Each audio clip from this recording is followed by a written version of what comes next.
여러분 반갑습니다. 원파입니다. 오늘 아침에는 현충원에 와서 영상을 촬영하려고 했는데 바깥이 좀 추운 것 같아서 일단 차 안에서 이렇게 한번 영상을 촬영해 봅니다.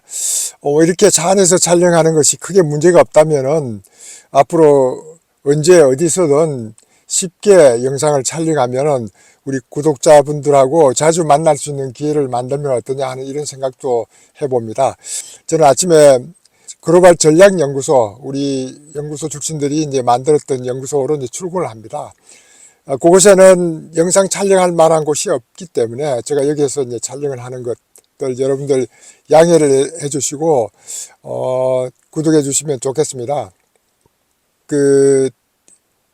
SEC 미국 선물 ETF, 이것이 워낙 큰 이슈였기 때문에 그게 이제 몰두하다 보니까 그게 성인이 나고 나니까 뭐 어떤 변화들이 있었는지 저도 상당히 관심을 많이 가졌습니다. 가장 먼저 그날 아침에 이제 제가 중앙일보의 기사에서는 이 비트코인 현물 ETF를 어떻게 보느냐 하고 이제 관심을 가져서 들여다봤는 게 있어서 여러분들하고 한번 공유를 해보고, 오늘 아침에도 비트코인 현물 ETF에 대한 내용이 나왔더라고요. 그래서 중앙일보의 그 기사 내용하고 아무래도 이제 그 랠리 핑크라든가 그런 캐시우드, 이런 암스트롱, 이런 분들은 어떤 생각을 하고 있는지 이와 같은 것들을 한번 검토를 해볼까 싶습니다. 중앙일보에서는 비트코인 ETF 승인을 큰 이슈로 다루었습니다. 그러면서 이제 제목은 일단은 쓸모없는 가상자산을 금처럼 취급한다. 여기에다 이제 초점을 좀 둔 것 같아서 조금 이제 못마땅했지만은, 그래도 비트코인 제도권 시장 진입 이런 표현을 써서 나름대로는 의미 있는 두 기사를 다루고 있는 것 같다, 이렇게 이제 설명을 드릴 수 있는데, 또 중앙일보의 오늘 아침의 기사는 또 그 사이에 며칠 사이에 많은 이제 변화가 있을 걸로 예상을 해서 한번 읽어봤더만, 비트코인 현물 ETF 시작부터 암초, 역시 그런 표현을 써서 현물 ETF를 승인을 했지만은 이제 암초에 걸렸다. 물론 이제 가격이 좀 많이 떨어지고 뭐 했던 것들도 여기에 언급을 하진 않았지만은, 그 그레스케일에서 많은 자산들이 이제 이런 새로운 ETF로 교환하면서 물건이 많이 나왔던 이런 걸로 해서 급락을 했던 이런 것들도 있었지만은, 이렇게 이제 암초라고 하면서 이 암초가 뭐냐,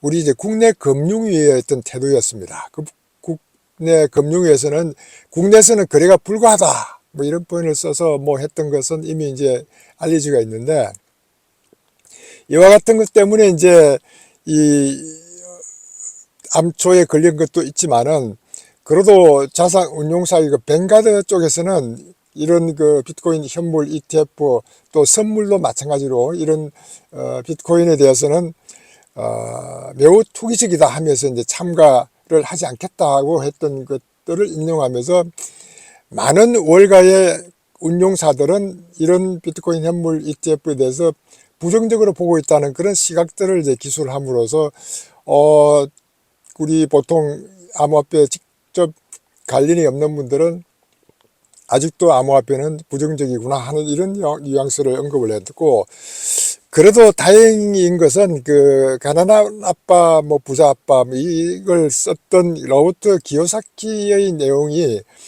머지않아 15만 달러 간다, 이것을 언급을 했다는 것만 해도, 이렇게 비트코인이 아직도 이런 비트코인을 선호하는 사람들은 이런 것들에 대해 좋은 의미를 가지고 있구나 하는 이런 이미지를 실었고, 이렇게 이제 신문에서 비트코인 현물 ETF에 대해서 부정과 긍정을 계속 실다 보면은 사람들이 긍정적으로 생각을 바꿀 수 있는 이런 기회가 오겠다 하는 이런 생각도 해봅니다.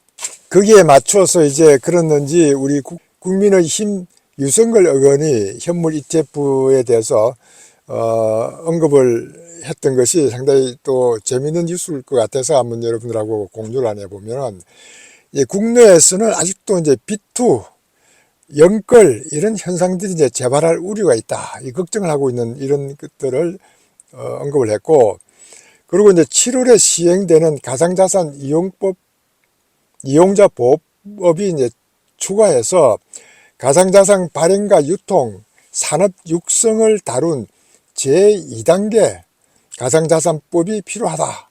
이렇게 강조를 했습니다.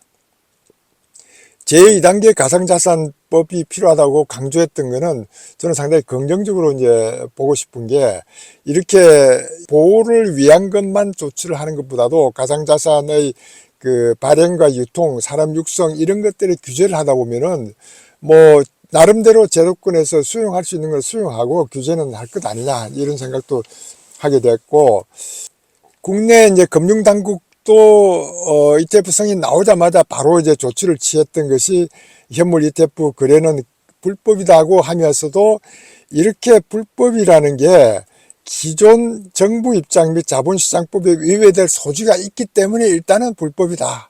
그러나 앞으로 검토를 하겠다는 그런 뉘앙스를 남겼고, 그리고 지금도 이제 독일하고 캐나다 쪽에서는 비트코인 현물 ETF가 승인이 됐기 때문에 거래를 하고 있는데, 그것조차도 거래를 이제 못하게 조치를 했다 하는 것들은 상당히 좀 부정적으로 이제 볼 수 있지 않을까. 그러니까 정권사에서는 이제 비트코인 현물 ETF를 한다고 해서 이런 그 공지를 올렸다가 내리고 하는 이런 혼란을 일으키게 만들었던 것도 큰 요인 중에 하나다.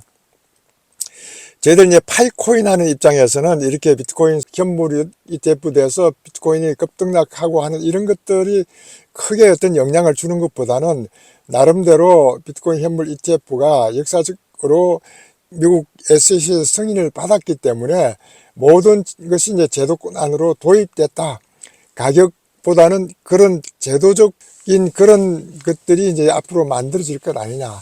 여기에 이제 저도 관심을 많이 가지고 여러분들께 어떤 이런 그 비트코인 현물 ETF의 승인 이후에 일어나는 것들을 관심을 가지는 이유가 바로 여기에 있습니다. 그래서 부정적인 사람들은 어떤 의미에서 이제 부정적으로 하는가를 제가 가끔 이제 훑어볼 때, 엘리자베스 월렌 이 그 상원 의원이 하는 말들이 상당히 의미가 있기 때문에 부정적이라도 제가 관심을 좀 가져볼 필요가 있다 싶어서 여러분들하고 이제 공유를 하는 이유가 여기에 있는데, 비트코인 현물 ETF 승인은 법적 정책적으로 잘못된 결정이다. 이런 표현을 썼습니다. 그래도 이제 SEC가 암호화폐가 금융 시스템에 더 깊숙이 파고들도록 허용했다면, 이건 SEC가 허용했다는 걸 이미 이제 인정을 하고, 암호화폐도 기본적인 자금 세탁 방지 규정을 따라야 한다. 어떻게 보면 암호화폐처럼 이런 자금 세탁 방지할 수 있는 이런 돈이 과연 있는가 할 정도로 암호화폐는 모든 거래가 오픈되어 있습니다. 오픈되어 있기 때문에 그거를 찾아내는 데는 누구라도 찾아낼 수 있는 이런 암호화폐를 이런 그 자금 세탁 방지 규정에 따라야 된다고 포인하는 것들은 어차피 지금 잘 따르고 있다.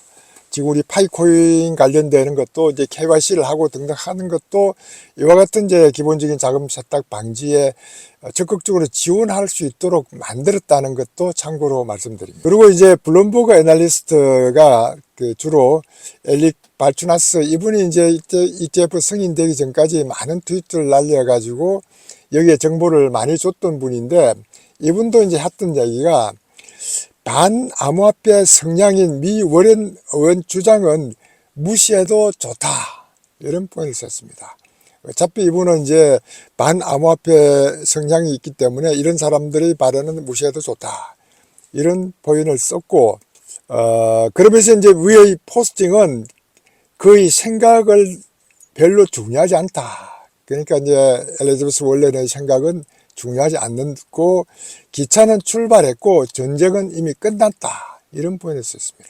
또 이제 제임스 셰이파트라는 그 애널리스트도 자기도 이제 위에서 말한 엘릭 발추나스의 생각에 적극 동의하고 있다. 그러면서 ETF 승인 가능성을 5% 정도는 엘리자베스 월렌이 바이든을 통해 행정명령을 발동하는 돌발 행동이 가능했기 때문에 5%는 유보시견 상태였다. 이런 포인트를 썼습니다. 재밌는 포인트인 게, 100%라는 포인을 안 쓴 이유가 95%라고 썼던 이유가 이 원래 같은 이런 그 반대파가 바이든 정부를 설득시켜서 행정명령으로 금지시키려고 하는 거 아니냐 이런 걱정을 하면서 이제 95%가 썼다는 거고 현물 ETF 승인 이후에 그 트위터 X 스페이스에서 그 캐시 우드가 여러 사람을 이제 하고 대화하는 거를 저도 이제 그 당시에 좀 들었는데 그때 몇 가지 이제 인상적이었던 것들이 제가 머리에 남아 있는 게 이 캐시 우드라는 사람은 참 재밌는 분이었기 때문에 제가 예전부터 이제 어떤 분인가 하고 많이 이제 조사를 하기도 하고 이분의 말에 상당히 신뢰를 하고 있고 이분이 이제 아크 인베스터에서 나오는 그 보고서를 저도 이제 자주 읽으면서 이 블록체인과 이런 것들에 대해서 인사이트를 좀 이제 보고 있는 입장인데 이분이 그때 이제 스페이스에서 했던 말은 이 양반은 본래 이제 경영학을 배우고 이런 투자회사에 근무하기도 하고 했던 이력을 가지고 있는데 자기 엄마가 2013년도 내지 2014년도라고 얘기하면서 자기 엄마가 비트코인에 관련된 얘기를 하는 걸 보고 그때부터 비트코인에 관심을 가지기 시작하면서 지금까지 거의 한 10년간 엄청난 이런 그 아크 인베스트를 만들어서 그 회사를 키워 나가면서 이 비트코인에 대해서는 정보를 가지고 인사이트를 가지고 이런 여성계에서는 아마 미국 이쪽 분야에서는 가장 앞서가고 있는 분 아닌가 저는 그런 생각을 하고 있는데 양반이 이제 그날 토의 내용은 지금도 그 현물 ETF를 11개의 운용사에서 하다 보니까 경쟁이 심하고 수수료 문제들이 많고 하니까 어떻게 경쟁해 나갈 것인가 하는 이런 것들에 대해서 질문을 받고 답변하는 과정을 보니까 이 양반이 이제 그 21 shares라는 이 21이라는 뜻에 강조를 하면서 비트코인은 2100만 개라는 밖에 만들지 않았기 때문에 제한되어 있는 숫자의 21을 이게 21shares에 썼다는 얘기를 하면서 자기들은 이런 그 포크라든가 에어드롭을 통해서 이런 인프라스트럭처를 엄청나게 많이 키워 나왔다. 이제 예를 들면 새롭게 이렇게 등장한 자산 운용사들하고는 좀 다르게 이렇게 2014년도, 15년도를 거쳐오면서 엄청난 이런 그 인프라스트럭처를 굳혀 나왔고 이분은 본래 비트코인이 $250 할 때 구매를 하면서 관심을 가졌고 지금까지 구매를 엄청난 부를 축적을 비트코인으로 했기 때문에 이분이 했던 말 중에 에어드랍을 했다는 이 얘기가 있어서 여러분들도 이제 앞으로 제가 에어드랍 관련되는 얘기를 가끔 이제 시간 나면 한번 해보고 싶은데 이 에어드랍은 초창기 회사가 만들어졌을 때 그 관심을 유도하기 위해서 하는 에어드랍으로서 성공하면은 엄청난 그 우리 에어드랍 받은 사람에게 혜택을 줄 수 있는 거니까 관심을 가지고 볼 수 있다 하는 그런 차원에서 에어드랍을 언급을 하면서 인프라스트럭처를 거쳤고 2014년도에 이 양반들은 이제 리서치를 시작하면서 비트코인에 대한 첫 번째 블로그가 2014년도 창립년도부터 지금까지 이제 비트코인 백서를 만들어 왔기 때문에 이렇게 이제 비트코인이 화폐로 역할을 할 수 있는 것들에 대한 것들을 언급을 하면서 연구를 많이 해왔다. 저도 이제 그렇게 생각합니다. 이렇게 이제 아크 인베스트는 비트코인 노출을 꺼려 할 때 2016년도부터 판매하기 시작한 영업 인력들을 이제 가지고 있다. 여기에 이제 상당히 의미가 두고 앞으로 이런 그 비트코인 수가 2100만 개지만은 이렇게 비트코인 ETF로 수익이 극대화를 되는 거를 자기들은 기대하지 않고 이런 비트코인이 하나의 그 파브릭 가츠 비트코인과 이 블록체인 테크놀로지가 이렇게 이제 인터넷의 금융 슈퍼 하이웨이가 될 것이다. 이런 포인트를 썼습니다. 그리고 비트코인이 이제 공공재, 파브릭 가츠라고 했는데 공공재로 활용할 수 있는 거는 이제 자산 저장 가치로서의 어떤 역할을 할 수 있고 이렇게 인터넷의 금융 슈퍼 하이웨이가 될 것으로 이제 강조하고 있다는 것을 이 양반이 얘기하면서 인터넷의 고유 통화가 이제 생겨나고 고유 통화라는 표현을 쓰면서 P2P 네트워크가 이제 활성화되고 하면은 중개인들이 이제 다 사라질 것이다. 이렇게 P2P 네트워크에 대한 내용을 상당히 강조했는데, 우리 파이 네트워크가 앞으로 P2P를 중심으로 거래가 된다 하는 거에 관심을 가지면 이 P2P를 언급하는 것만 해도 의미가 있다, 저는 이렇게 보고 있고, 2100만 개의 비트코인 숫자 중에서 1500만 개는 소위 강자의 손아귀에 들어가 있다.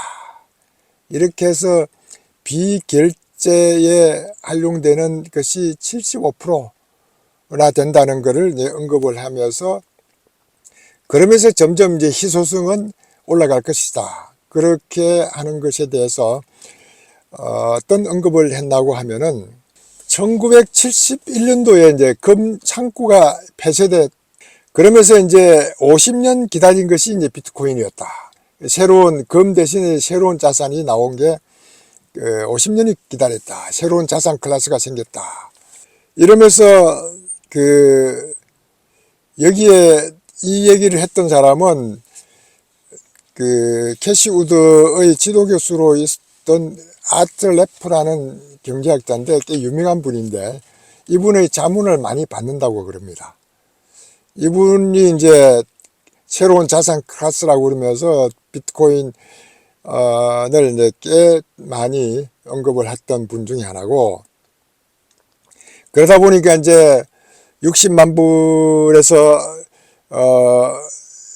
불 케이스가 되면은 150만 불로 이제 갈 것이다 하는 이런 언급도 이제 똑같은 언급을 계속했고, 이 언급을 계속한 이후에 아나운서가 캐시우드가 이런 말을 했는데, 랠리 핑크한테 똑같은 질문을 하면서 당신도 이렇게 60만 불 내지 150만 불 갈 걸로 보느냐 하니까, 랠리 핑크는 거기에 대해서는 언급을 다른 말로 했던 것이, 그렇게 비트코인이 올라가면 금도 올라갈 것 아니냐 하면서 이제 뭐 얼머무렸던 것들이 이제 생각이 나고, 그럼 뱅가들은 자산 운용사에서는 왜 이렇게 하지 않느냐 하고 이제 캐시우드께 물으니까, 뱅가드는 상당히 전략적 실수를 하고 있다, 이렇게 이제 비트코인 ETF 반대했던 그 뱅가드에 대해서 언급을 했던 것.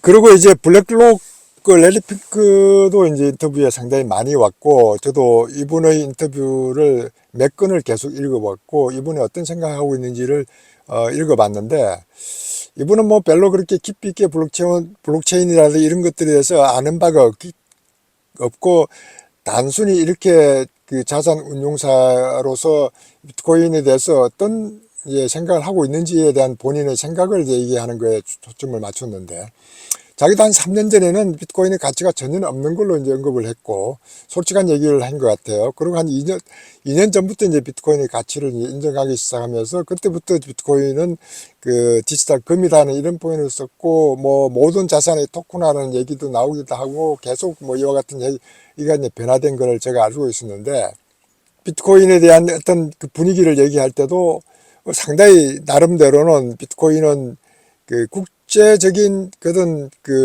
원장으로서 국경 없이 이렇게 송금이 가능할 수 있는 이런 어떤 큰 장점을 가지고 있다는 것에 대해서는 공감을 같이 하면서 언급을 했고, 이런 세계 최대 자산 운용사의 블랙록의 CEO가 이런 것에 대해서 긍정적으로 포인하고 있다는 것만 해도 큰 의미가 있다, 저는 여기에다가 초점을 뒀습니다.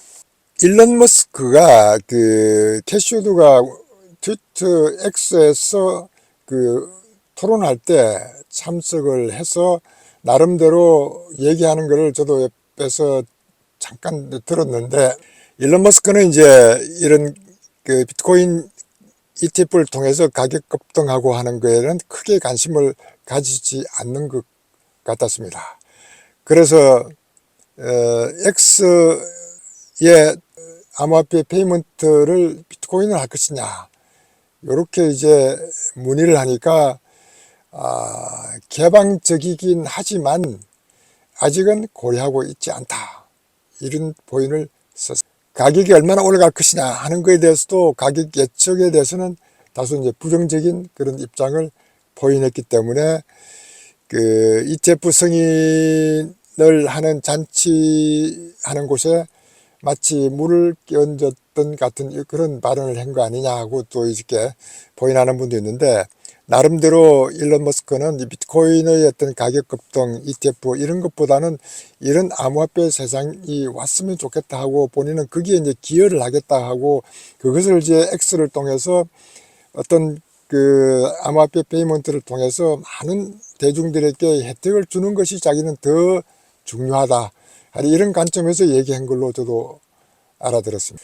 이렇게 이제 비트코인 현물 ETF에 대해서 여러 사람들의 의견들 이렇게 저도 보고 앞으로도 계속 지켜보겠지만은 우리 파이코인에 끼칠 수 있는 영향은 엄청난 효과적이다. 저는 그렇게 보고 우리는 즐거운 마음으로 파이코인을 채굴하면 좋겠다. 이런 말씀을 드립니다. 제가 지난 영상에서 금년에는 어떤 도전할 아이템을 선정을 하고 도전해 볼 것이냐 하는 이런 말씀을 한번 드렸습니다. 작심삼일이 되지 않는 그런 도전할 아이템을 정하라.